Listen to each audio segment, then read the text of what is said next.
Okay, thanks for joining me for day 2 of the What is Sustainable Travel Masterclass.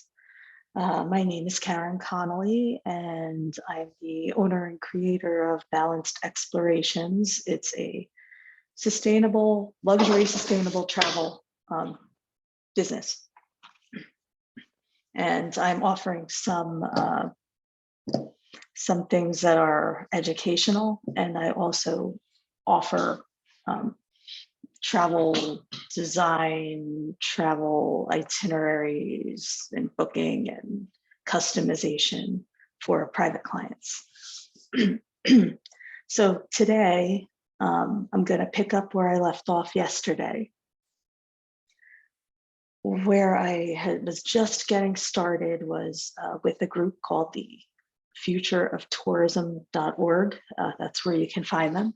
It's a group of, I'm not even sure how many, but it's a bunch of non-governmental organizations, NGOs related to travel and sustainability that have banded together to try to get a like an idea of, not even an idea, because each of them was handling a different aspect of it, but this one group kind of combines all of the principles of each of the individual groups. So it's broken down into 13 principles. I'm not going to go over them in order, but I will kind of go through them just to give you an idea of the different things that can be considered under sustainability. So it's not just what you might think. And I'm not going to go through them in the order they have them, because that's not necessarily the way people think about sustainability. I know it wasn't the way I thought about sustainability. And so let me see what we have here.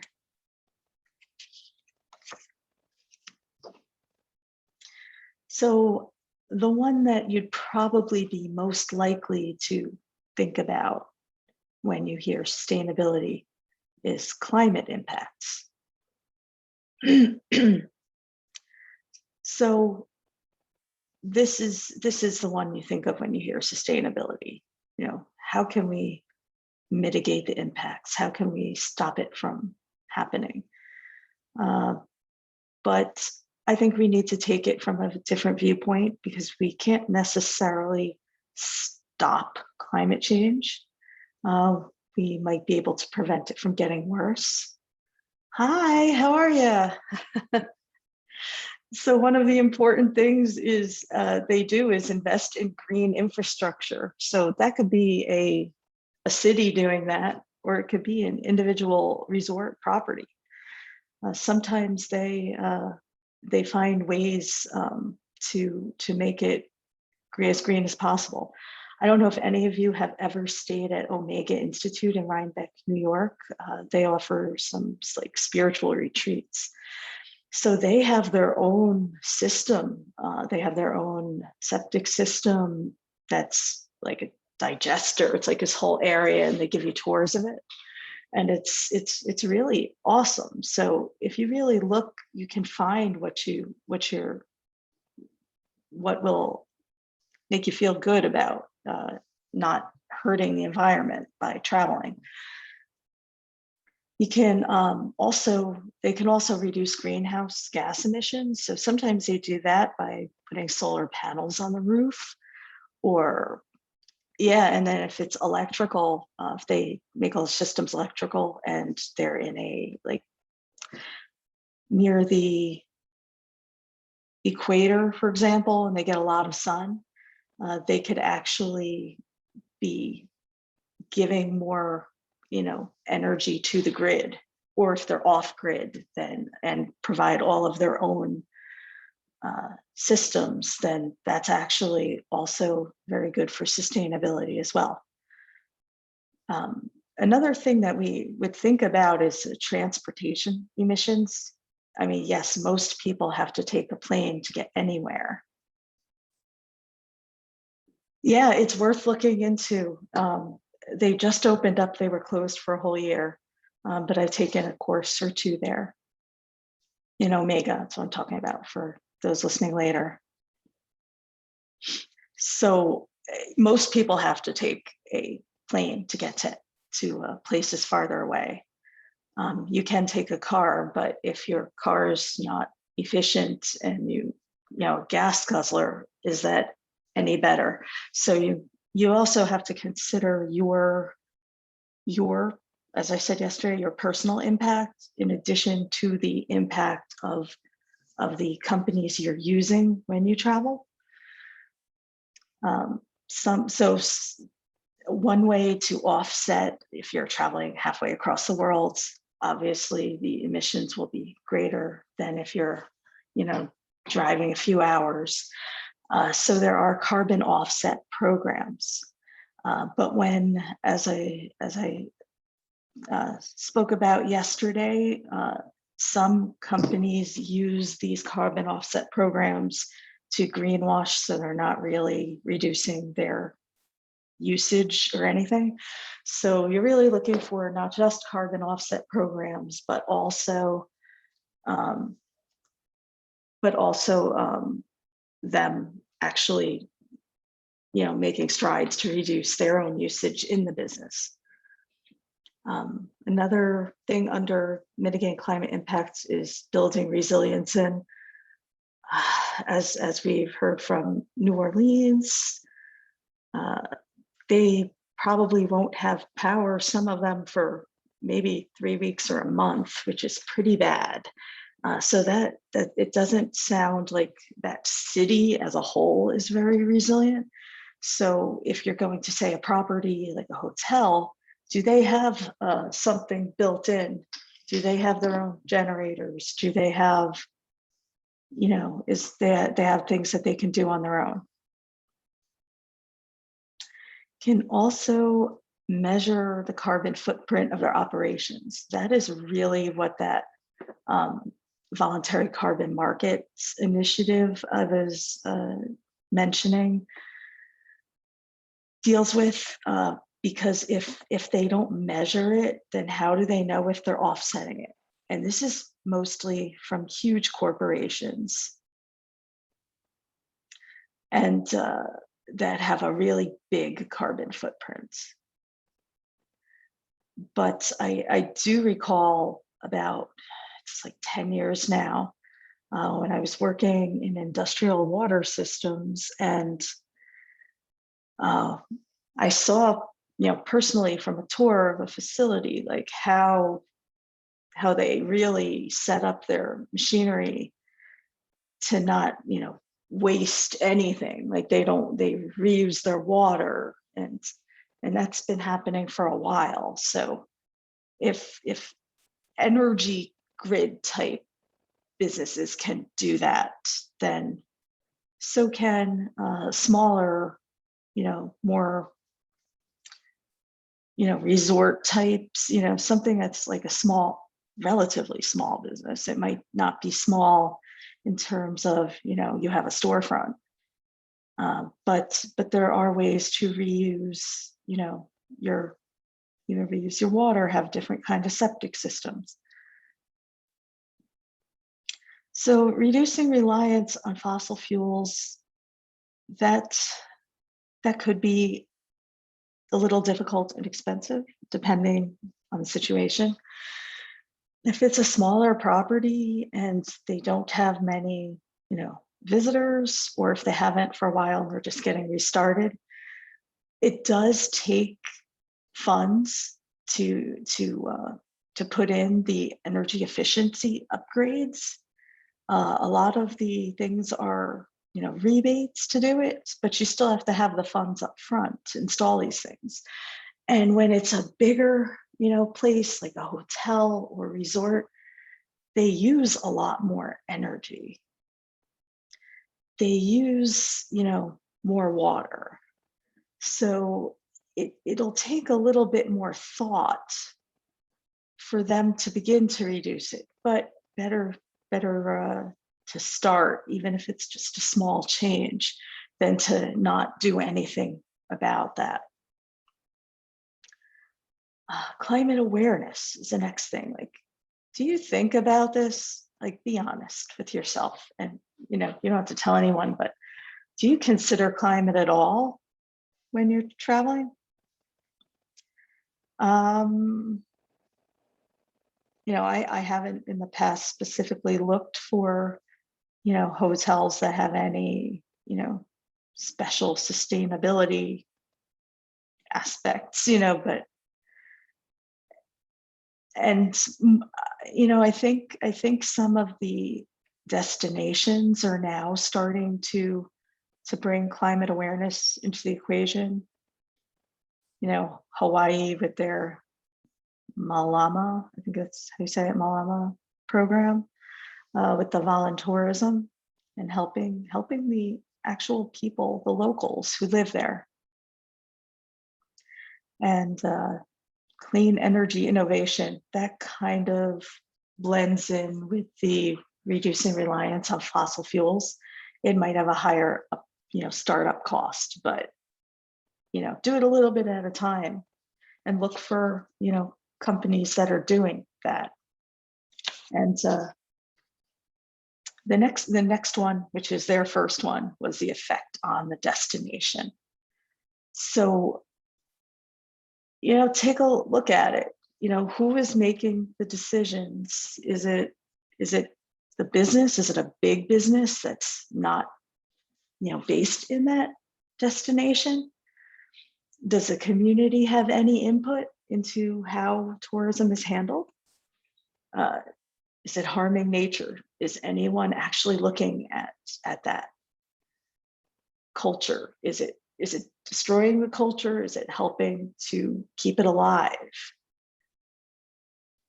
Is there enough, infrastructure in place for the visitors? I know there was a couple of years ago, there was a lot of talk of over tourism, but now that's not so much a thing, although it's starting up again. Now that people were going back to Hawaii, I've heard that the influx of tourists was actually exceeding that in 2019. So there is this pent up demand situation.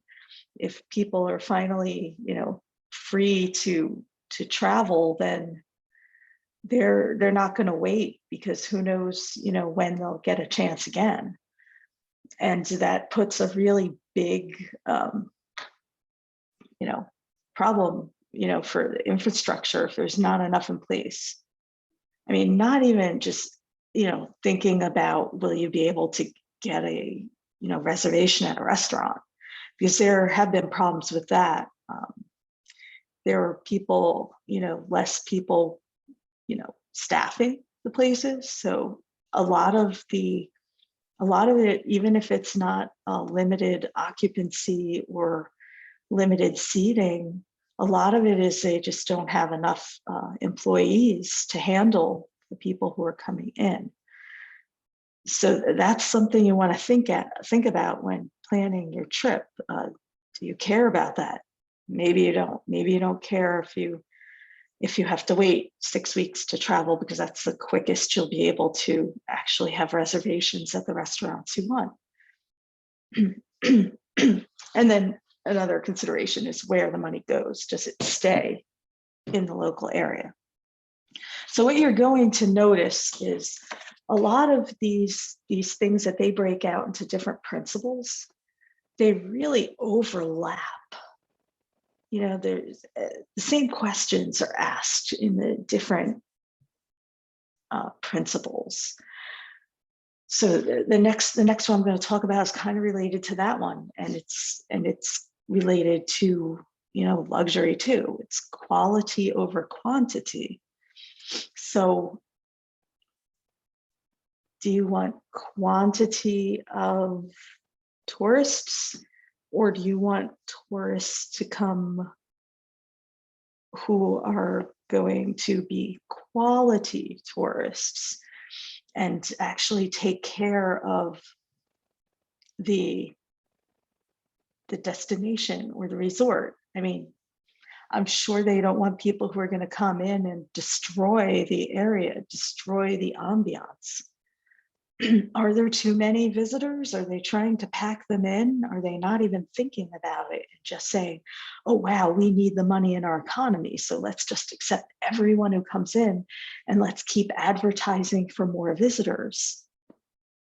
But is that something that that is best for the destination or the resort? Probably not. And maybe there is more interest in the past few years in luxury travel. Maybe it'll be more, bucket list travel. You know what I mean? Just, save up and go on that special trip and go all out. And instead of just going there and just, taking up space, doing whatever, whatever you can, but not necessarily what's best for the destination, having too much congestion.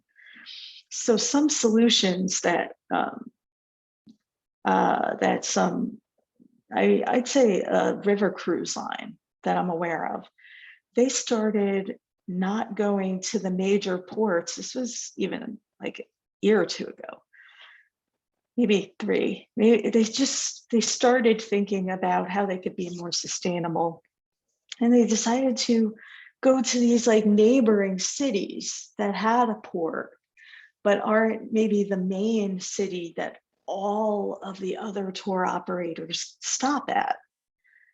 So those main cities are getting all the visitors and they're getting overwhelmed. Like they don't even have maybe the infrastructure in place, and maybe they have to, clean up after like every single ship comes in because it makes, big mess, so maybe it's more of a big deal for them, and there's more congestion in the port and more congestion with taxis, and so they go to the lesser known places and give those cities some of the business. Why send everyone to the same 5 cities when there's 50 cities along the Danube or the Rhine? So there's different options out there. Now you can find them because now they're thinking from a different place. And another choice that this would be more the clients and the travelers deciding to do non-peak travel. So if the most popular time of year to go somewhere is like June through August, then maybe you choose to go in October or April or some other time of year when it's not as, busy, and you could have more, less crowds, more freedom. You still usually get the same, hotels and, well, obviously hotels, but there's usually the same activities, although they may differ slightly. If you're going to Japan to see the cherry blossoms, you got to go when the cherry blossoms are there. But if that isn't what you really care about, then it doesn't matter, when you go. Although I've been hearing it's really hot in the summer, so you might not want to go then.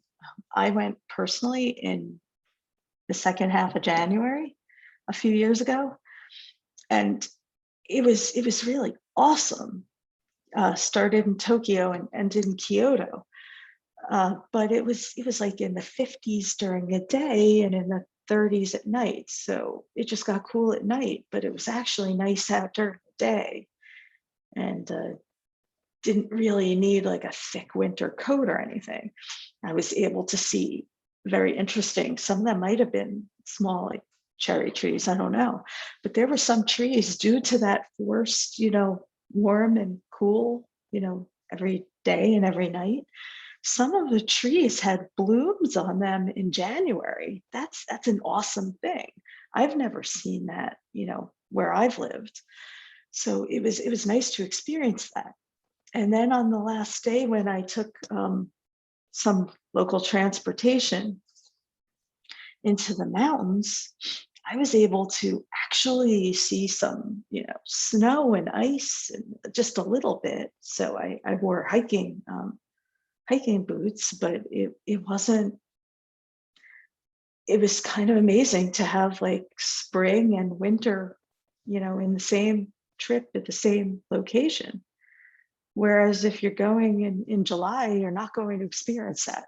So that's something to consider going in non-peak times, and you know,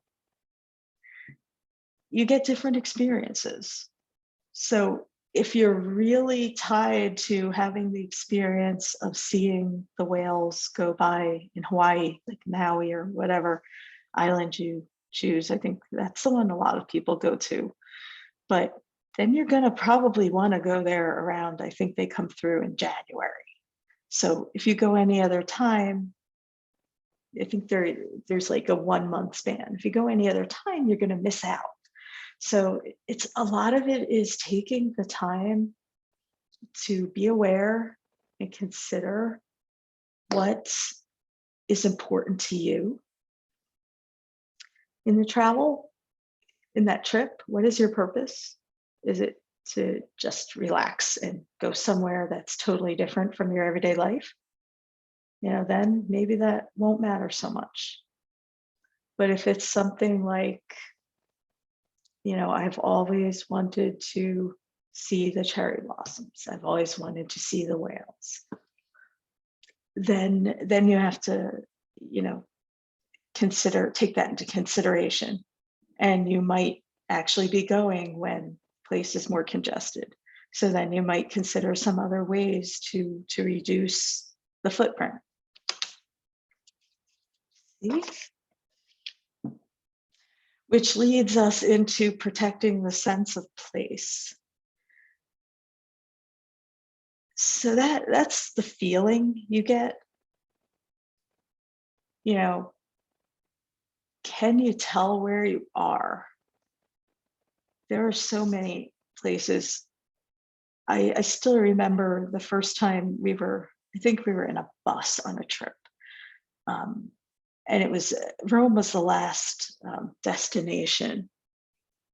And I think I don't know if there's an old or a new part, but we were so exhausted by that point in our trip that I know I couldn't, enjoy it as much as I could have.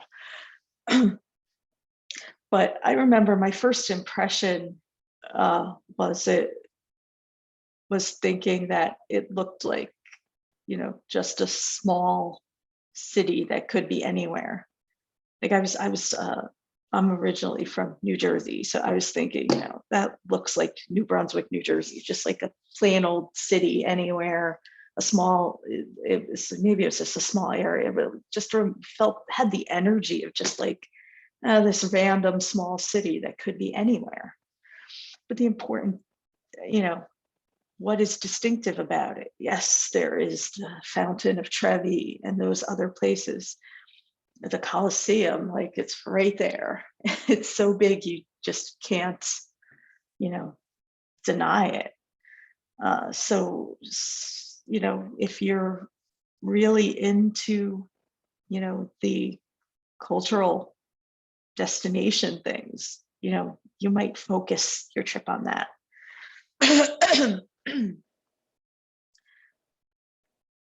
But it's important to protect, anything that's natural, scenic, cultural, the destination identity of the place, the things that make it different, the things that, make it obvious where you are. So I guess on the outskirts of Rome or wherever we were at that point, it just didn't feel like I was even in Italy. It felt like I was back in the States somewhere random. So that's more on the city, and I guess that comes in under like sprawl. I can see why they say that sprawl is a bad thing. because then it just leads to, not, it destroys the sense of place, I think, because it's kind of a gradation from the one place to the next place. And when you're in the middle, where are you? So some things that, destinations or, restaurants, they can have regional menus with, locally grown produce and organic things from nearby. And another thing is music being played locally? Is it played outside? What kind of music? Is it just like cover bands like at a bar anywhere, or is it special to the place? So for example, when I went the last time I went to Hawaii, I went to Oahu, and it was like 2017, and they had music outside. They just have like hula, dancers, and they'd have the Hawaiian singing, and I loved it. That's what you want. You want to see the palm trees everywhere, the singers and dancers and local singing and dancing that you can't really get anywhere else. You might be able to do a class in hula somewhere else or whatever, but just catch it live, like a demonstration just for people passing by. Like, that's just awesome, and something that you don't get everywhere. So that's one of the things to consider. What, not just you like purchasing those things, but are those things actually available, for your, entertainment, can you find them? So one of the, goals of being sustainable might be finding places and destinations and resorts that are taking some of these actions. And that, falls under the destination management, which is usually, public, government, private, community organization, like all of them coming together to actually decide and have, reach conclusions about that. Because if you're not managing it, it's kind of uncontrolled and it's on its own. I do really feel personally that not just people, but even based on the voluntary carbon markets thing, that's initiatives that are starting now. Those are personal things. They're not mandated. There might be these accords that are signed between countries, but they're not really enforced. They're not really they're not I guess they realize that people find a way around it when it looks like you have to do it, and they'll find some, they'll even create some carbon market and say they're doing it voluntarily, but that particular project might not be really helping that much. So that's more of a reason why they all need to work together, so they come to an agreement, and so that change is actually happening. But I do really feel that change is happening. I feel that it's people are more voluntarily, even in their own home life, choosing to upgrade old appliances and do things because they know it's better for themselves, and they might wait until the previous, equipment, absolutely dies before they do it. But I think given a choice, people are choosing, higher efficiency and solar panels, all that kinds of stuff. So it kind of works better when all the players, all the stakeholders in a destination are working together towards a common goal, because then they can reach it faster. Otherwise, you might have certain segments of the economy that are, lagging behind and others that are doing well. So the next one is, see, they're all really related. This one, they talk about retaining the geographical character of the place, which goes into avoiding the tourist area sprawl, because then you can't really tell where the city or the area ends and where the next one begins. And it's maybe not even as fun. It's not as like if everything is concentrated in one area, then it's easier to get around. It might be easier for you to use public transportation, or even walk or bike around. Whereas if it's really spread out in the sprawl, then there's not really much you can do. And so local access, that's a big issue.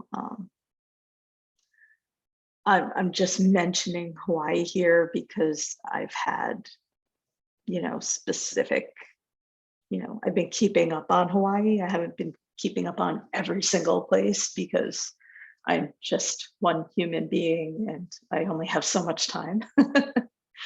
So, so locals accessing beaches, like big problem in some areas of Hawaii. I think they even at one point had certain day of the week or days of the week when only locals could access it. Like they had to show their IDs to be able to park there and visit there. But on a normal, day, they couldn't even access it because it was so full of tourists and tourist cars that it reached, places that have a specific, number of people that can be there at one time, because that's all the area could support. So it's a big problem. Like they need to still allow for local access to places. It's not like we're a tourist destination and our whole life revolves around you and we don't care about ourselves. Like that's not sustainable. That's not a good way to live. And might be why some people, don't stay in more of those places unless they're literally working in the tourism industry and that's their livelihood. Otherwise, it's like, what kind of life is that? It's not a good it's not leading them to any fulfillment. And due to tourists who don't even know or care, like people standing on coral maybe, or touching wild animals. I read recently that someone was fined for touching a sea turtle in the ocean. It's like, you're not supposed to touch them. They're not there for your entertainment. They're living. They're trying to, they're swimming around trying to find food. They're not there for your entertainment. And sometimes that can literally destroy ecosystems. So that needs to be watched and people need to be paying attention and keeping the economy diverse. So you don't want your whole economy to be based on tourism and travel, as we've seen in the last few years, I mean, you want it to be a sustainable, city or town or island, because there are people living there, whether people come and visit or not. So that's something that I think needs a little more consideration in some places. And maybe, yeah, I think that's it for. I was going to go off on a little tangent here, but maybe this isn't the place to do it, because this is talking about the geographical character.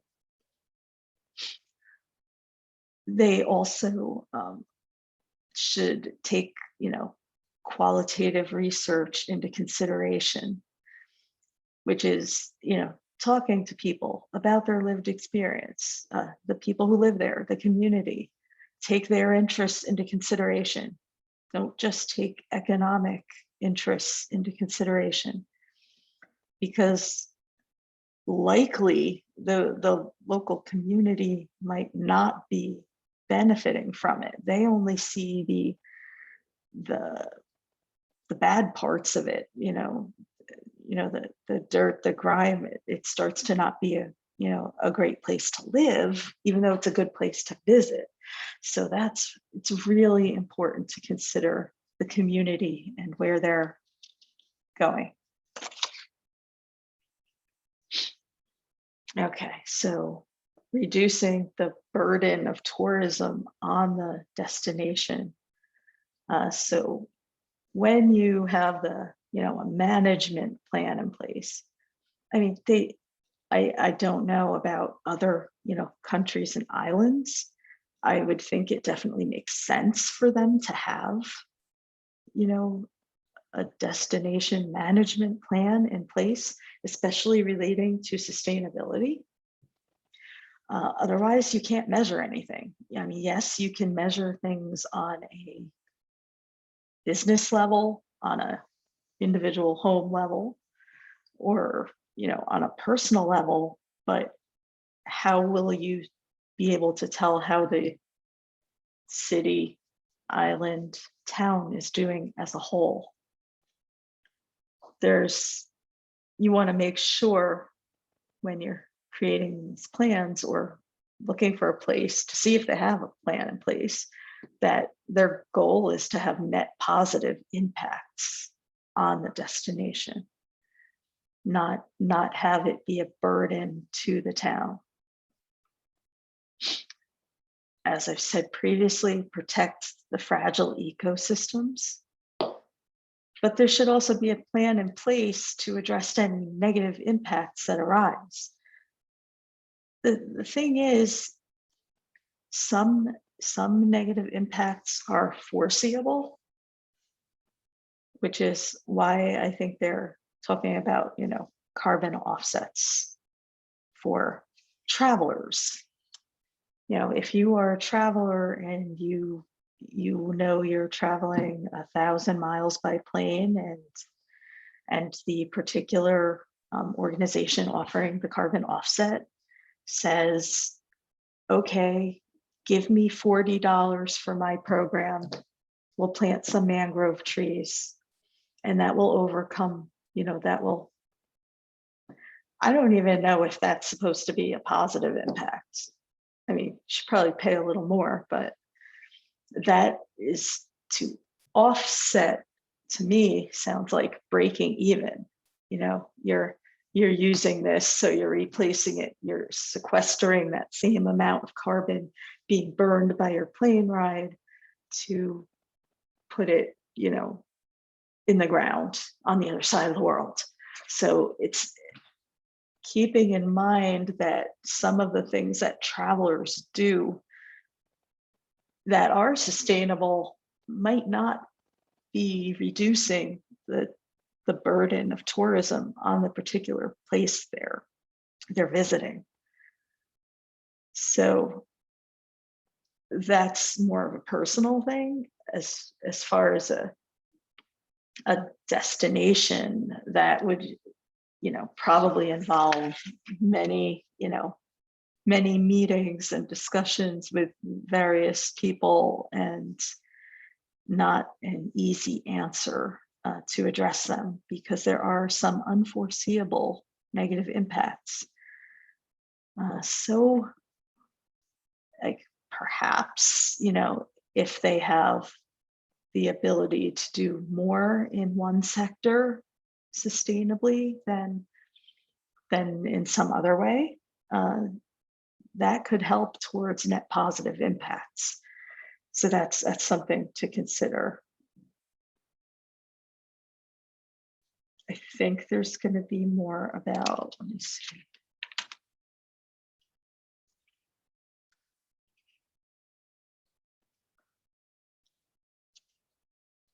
Okay, that'll be later, probably tomorrow.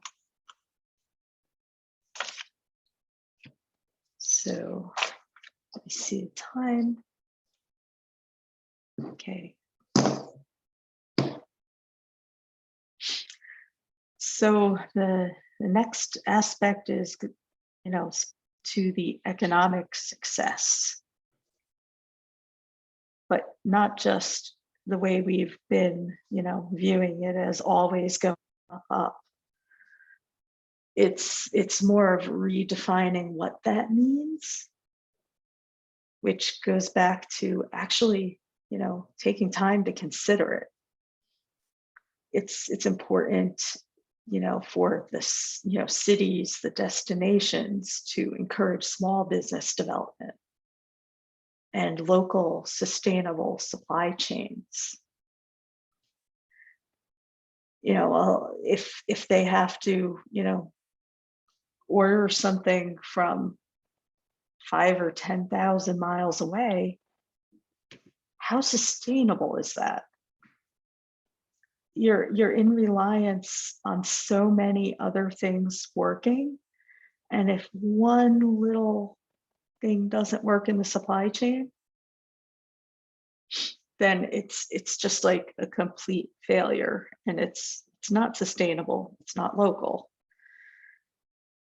I mean, yes, some islands are tiny and cannot, provide for all their needs. I mean, that's just, the way it is. But, if there are, some smaller businesses that offer the same services, and this happens a lot in sustainable products, maybe to use on a resort, in a resort hotel. If there's a local company that makes some kind of sustainable toiletry product, then why not use that? Yes, it may or may not be more expensive when you consider the overall cost, like the cost of getting it there from halfway around the world, the cost of if that container ship is lost, at sea, and then you just never get your supplies, and then you have to go and buy something nearby, and it costs a lot more money. It's over reliance on other areas that are also not thinking about sustainability. So it's kind of like a cascade. So if you could find, hotels that use local, even local products, locally grown produce, and when thinking about the economic success, they have to really, consider about what is the right number of tourists for their, destination.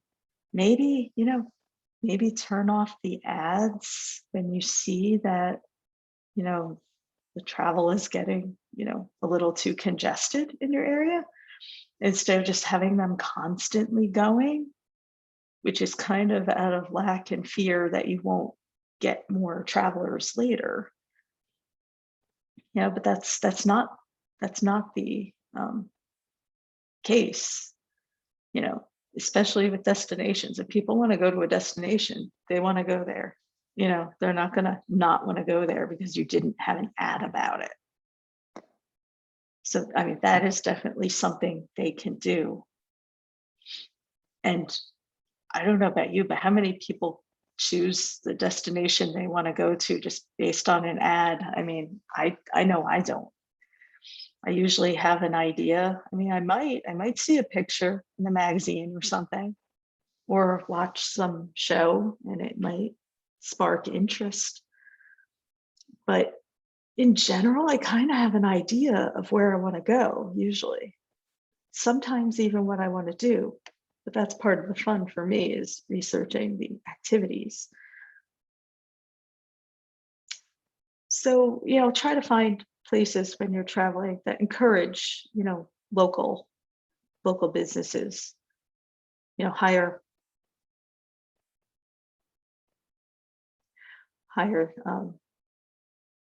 locals, which is coming up soon, a little later on. But you want to see that they're also steering the economic and educational benefits to marginalized groups and lower income groups, people that don't usually benefit from, maybe even like homeless, maybe some money goes towards, you know, a nonprofit that helps house people. You know, those are definitely things to consider. Hope this is giving you some food for thought here. And next is like the fair income, distribution of income. You know, can you even find out if your tourist dollars are staying in the community?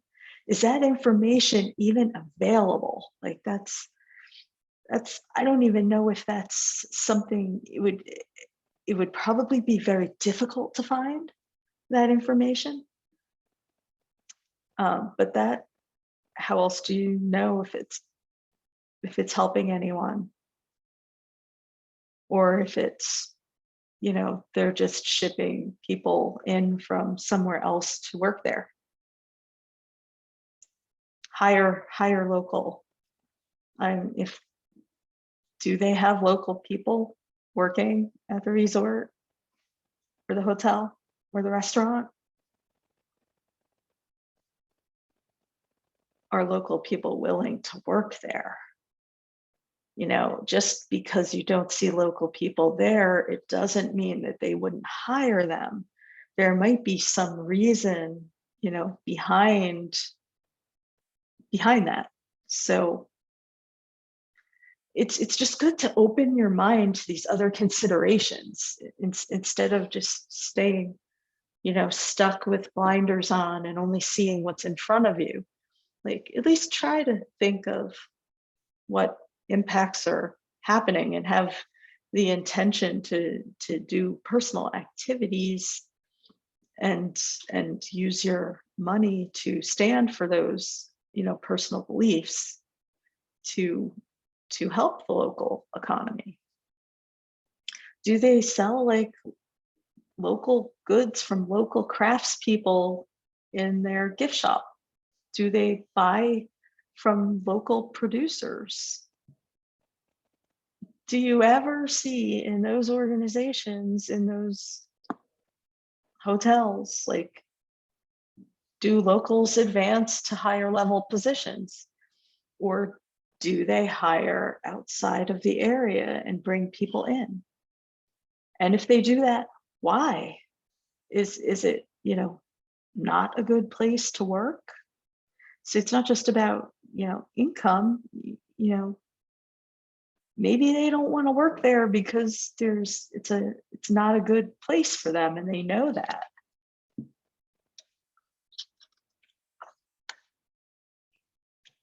Okay, let me see where I don't have an enormous amount of stuff for tomorrow. unless I get some questions in. So if you watch on the replay, or if you have any questions that you'd like me to try to address tomorrow when I go live, then be sure to you can either post them on this video, or you can post I have a pinned post, I think it is, or an announcement in the group. It says that you can, add any questions you might want answered. So that's a good place to do it. And so I think I will end here today. And this ends day 2 of the What is Sustainable Travel Masterclass. And I will see you to finish up tomorrow. Bye.